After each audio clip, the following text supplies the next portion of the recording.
Alors, la première question, c'est une question qui concerne les enseignements en santé et sécurité au travail qui sont dispensés dans les filières professionnelles et technologiques.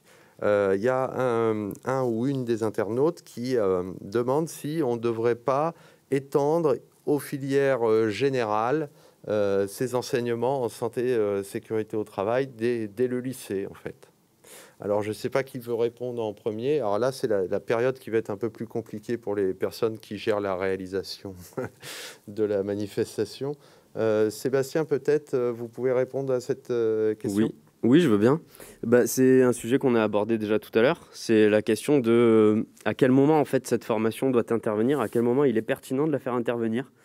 Comme vous le dites, c'est déjà le cas en fait en termes de savoir-faire métier hein, dans les filières technologiques professionnelles.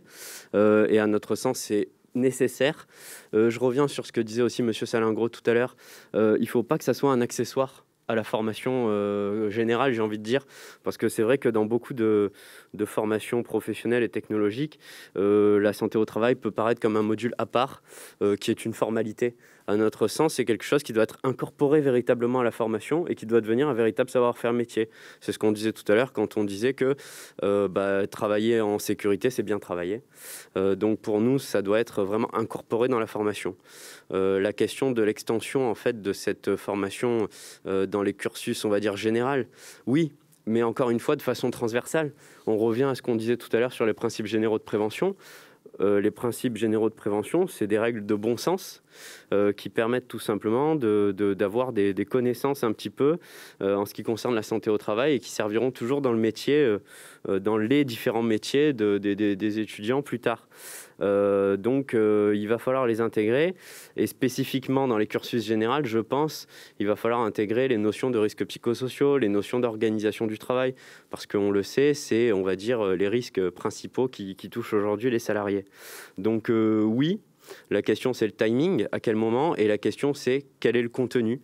Et donc, à notre avis, ça doit être un contenu suffisamment généraliste pour pouvoir justement être retenu ensuite durant la carrière des étudiants. Je pourrais juste terminer par quelque chose. On parle beaucoup aussi des employeurs, et notamment des employeurs dans les TPE et les PME, qui sont aussi des étudiants d'abord. Et en fait, on constate une chose, c'est que les TPE-PME, c'est quasiment 80% des entreprises, et les employeurs de ces entreprises-là sont exposés aux mêmes risques que leurs salariés. Et ça, c'est pas anodin. Ça renforce, si vous voulez, l'obligation, si vous voulez, de faire des formations communes, et aussi d'avoir vu ces formations, enfin ces questions-là, durant les cursus initiaux. Donc, c'est pour compléter par rapport à ce qu'on disait tout à l'heure. Merci bien.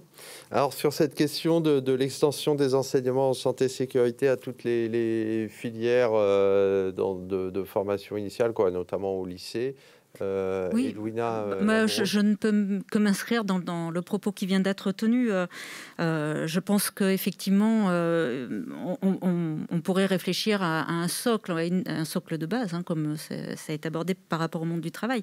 La question est qui crée le contenu, parce que lycée, c'est éducation nationale, donc la santé et sécurité au travail, c'est le travail. Donc, comment trouver une place, parce que je nous connais, nous, partenaires sociaux, hein, on va être frileux à ce que quelqu'un autre que nous parle du travail. Donc, je pense qu'il y a une vraie question fondamentale. Cependant, je pense que cette question nécessiterait réflexion. Et je pense que plus tôt on parle de prévention, et mieux ça vaut. On le fait tous au quotidien avec nos enfants, de ne pas traverser la rue ou de mettre une ceinture de sécurité. Je pense que finalement, on peut partir du précepte de la prévention primaire. Donc, développer une culture de prévention au plus tôt. Le lycée, c'est un bon moment, pourquoi pas plus tôt, mais ça, c'est une autre réflexion. Je sais qui a été posé dans le cadre de vos travaux sur la prospective. On avait évoqué dans le cadre des ateliers la possibilité, par exemple, d'avoir une première approche des questions de santé et sécurité au moment du stage en entreprise qui intervient en troisième, à la fin du collège. En disant, voilà, il y a d'ailleurs certaines fédérations professionnelles qui ont monté je pense à la FNTP, qui ont monté des choses pour pouvoir, dès cette occasion, aborder les questions de santé et sécurité au travail. Mais c'est une vraie question. Enfin, je pense que c'est à creuser. Je pense que il ne faut pas être frileux de ce côté-là. Merci bien. Madame Le Goisiou. Oui, effectivement, moi je rejoins les propos qui ont été dits. Notre objectif, il est effectivement d'avoir une culture de prévention le plus tôt possible, pour que ce soit vraiment intégré, je dirais, d'une manière transverse et le plus tôt, effectivement, oui, tout à fait. Voilà, je ne veux pas rajouter plus de ce qui a été dit. Alors, mais du coup, je vous laisse la parole sur la question de la formation des employeurs. Dans les chambres de métiers, dans les chambres de commerce, il y a des formations à la création d'entreprises pour accompagner les créateurs ou les artisans qui veulent s'installer. Ma question, c'est est-ce que la santé et sécurité au travail est abordée dans ces formations, dont on sait qu'elles sont parfois un petit peu courtes, et voilà, est-ce qu'il y a des pistes d'amélioration pour ce faire? En fait, effectivement, on a aussi d'autres choses qui existent. Comme je disais tout à l'heure, au niveau de la branche AT-MP, en fait, effectivement, on a les sessions de sécurité qui permettent effectivement d'avoir ces sessions de sécurité en fait, qui abordent les problématiques liées à la santé et la sécurité pour les chefs d'entreprise. Donc, c'est financé effectivement par la branche. C'est également ouvert aux conjoints collaborateurs. Et donc ça, effectivement, c'est important pour nous au regard du rôle, effectivement, que le conjoint collaborateur peut jouer dans l'entreprise. Et on l'a abordé rapidement tout à l'heure, c'est le rôle des CPRIA. Donc effectivement, les commissions paritaires régionales interprofessionnelles de l'artisanat, puisqu'effectivement, on a des travaux qui ont abouti à des actions de sensibilisation des risques professionnels. Et donc, la thématique de la formation des chefs d'entreprise, elle est abordée, effectivement. Merci beaucoup. Alors, moi, je rebondis sur une autre question qui a été abordée. On en a un petit peu parlé tout à l'heure, mais je voudrais y revenir sur la formation des élus du personnel. Il y a eu des modifications qui ont été apportées suite à l'ANI de l'accord national interprofessionnel de décembre et qui sont prévues donc dans la loi du 2 août pour renforcer cette formation. Est-ce que c'est bien ça, Monsieur Garout? Oui, il y a eu un renforcement de la prévention, il y a eu une clarification aussi sur le nombre de jours de formation, et c'est ce que disait tout à l'heure Edwina Lamoureux, qui sont bienvenus parce qu'il y avait un flou autour du nombre de journées de formation et surtout des bénéficiaires de cette formation. En gros, on va dire que la CSSCT, la Commission Santé, Sécurité, Conditions de Travail, était mieux lotie que le CSE, alors qu'en réalité, il n'y a pas des CSSCT, donc des commissions partout. Donc pour nous, c'était une problématique. Et donc l'un des apports de l'ANI et de la loi de août 2021 apporte des clarifications sur ce sujet-là.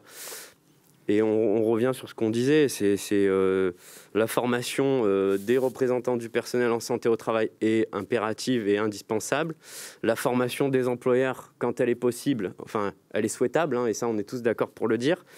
Donc bon, je ne vais pas me répéter sur ça. Par contre, je pense qu'il y a aussi une nouveauté et qui permet peut-être aussi d'ouvrir par rapport à cette journée d'aujourd'hui. C'est la question de la transition écologique avec la loi climat et résilience qui est sortie, qui impacte aussi le CSE et qui impactera peut-être plus tard la formation et les conditions de travail des travailleurs, justement. C'est une nouvelle donnée. C'est une donnée qui va impacter les conditions de travail et les métiers et qui va devoir nécessiter aussi une adaptation. Et je pense que dans le cadre de cette journée aujourd'hui, c'est un sujet qui devra être abordé, réabordé, on en avait parlé, mais qui devra être renforcé parce que ça pourra avoir, le changement climatique et la transition écologique vont avoir, c'est certain, des impacts sur les conditions de travail et sur les métiers. Et donc, il faut s'y préparer. Merci bien, oui, c'est un sujet sur lequel on a déjà été amené à travailler sur ces modifications des modalités de travail dans le cadre des changement de production, des modes de production.